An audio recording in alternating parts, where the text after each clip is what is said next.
Crybaby. In the late 80s, I was working nights in a warehouse in Santa California. The company imported foodstuffs from Italy, and we served primarily the Italian restaurant pizzeria sector of the food service industry. Our job was to load trucks with orders, and that's what we did all night. In the morning, my older sons would be off to school, and I would stay home with my littlest son, Jaime.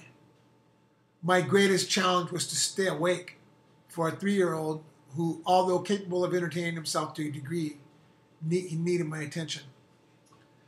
I grew up a crybaby. I'm not sure exactly why. I have tried to understand my propensity for crying as a child at the drop of a hat.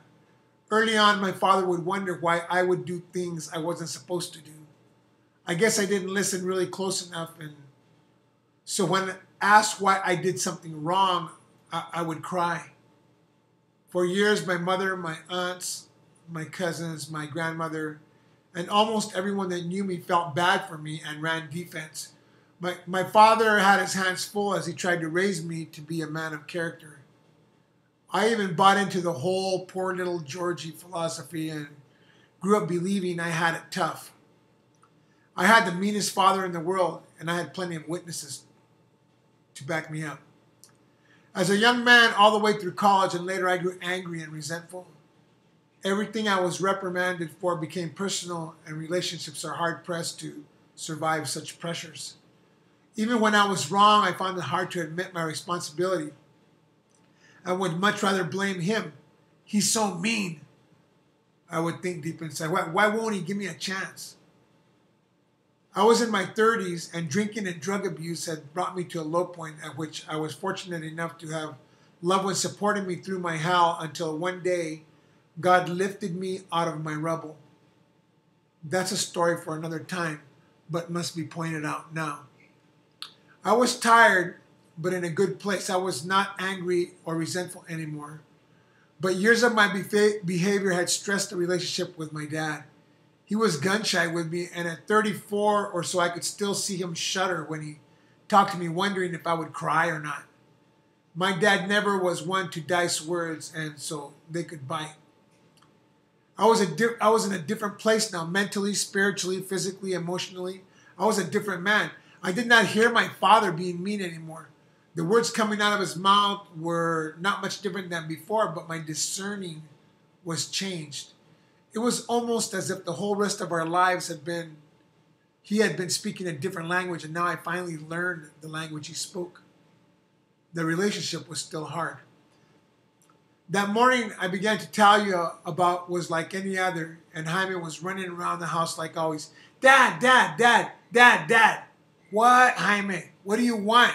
I heard you the first time. It was like any other day. Jaime was just waiting for me to acknowledge him. That's all. A look, a smile, and I love you, mijo. You want to go to the store to say good morning to your Grandpa George? Maybe we can get an ice cream.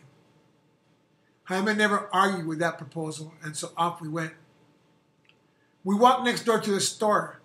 Out my front door, 10 steps to the sidewalk, and maybe 50 paces to the front door of Gill's Food Market. We walked into the store and down the aisle to the back where the kitchen and my parents' office sat. It was my old bedroom, actually, and my aunt's bedroom before that, and now was converted to an office. There were documents, invoices, receipts, and other office stuff laying around. It smelled stuffy. Hey, Dad, how are you? Good, good, Georgie. Jaime! Hi, mijo, come and give your grandpa a big hug. Don't forget my kiss. Jaime jumped up in my dad's arms and received my dad's love.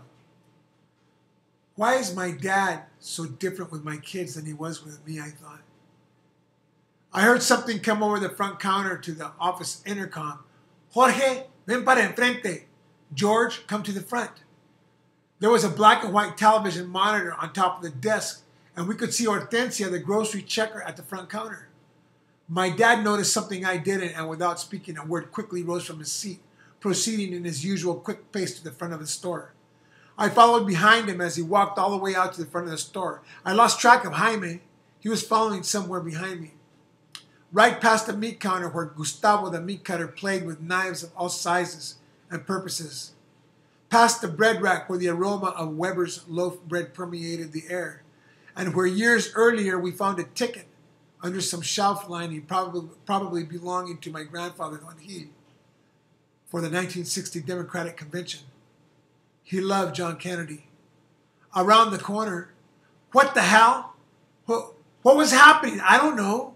My adrenaline kicked in immediately as I tried to process what I was seeing. Some big guy. Oh my God. Blood. Blood. There's blood everywhere. This guy, a big guy, heavy set, brown shorts with a white t-shirt.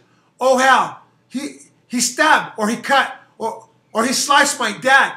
His left arm was around my dad's neck now with a knife to his neck. And he was shouting, I'm going to kill him. I'm going to kill him. I'm going to fucking kill him. Where's Jaime? I thought that thought as I looked at my dad. For a moment that seemed like an eternity, I looked at my dad deep into his eyes. My dad looked scared. No, he wasn't scared. My dad was never scared, but he needed help. I ran to the corner where I saw Hortensia standing there like a stiff board. Where's the bat? Donde? The one that was behind the rack, right? Suddenly, someone that was crouching behind her that I had not seen pushed her aside. And what the? He reached in a stabbing motion towards me. I looked down and blood was squirting out of my right chest like a faucet of water. Only it was blood, my blood, squirting everywhere. With each beat of my heart and time like a symphony, it squirted.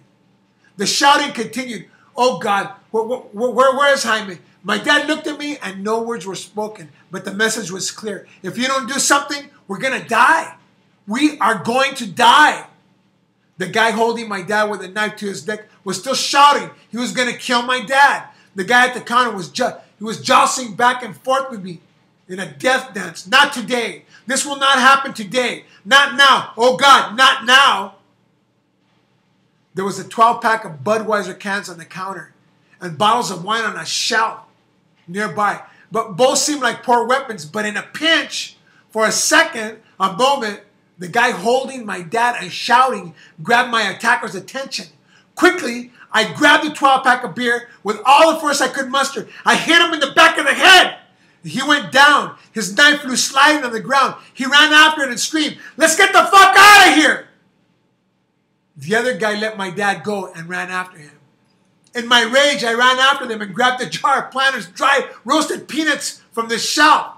Sandy Koufax, my hero, would have been proud of me that day. I nailed my attacker in the back of the head. Down he went, that stupid son of a... Back up again and running.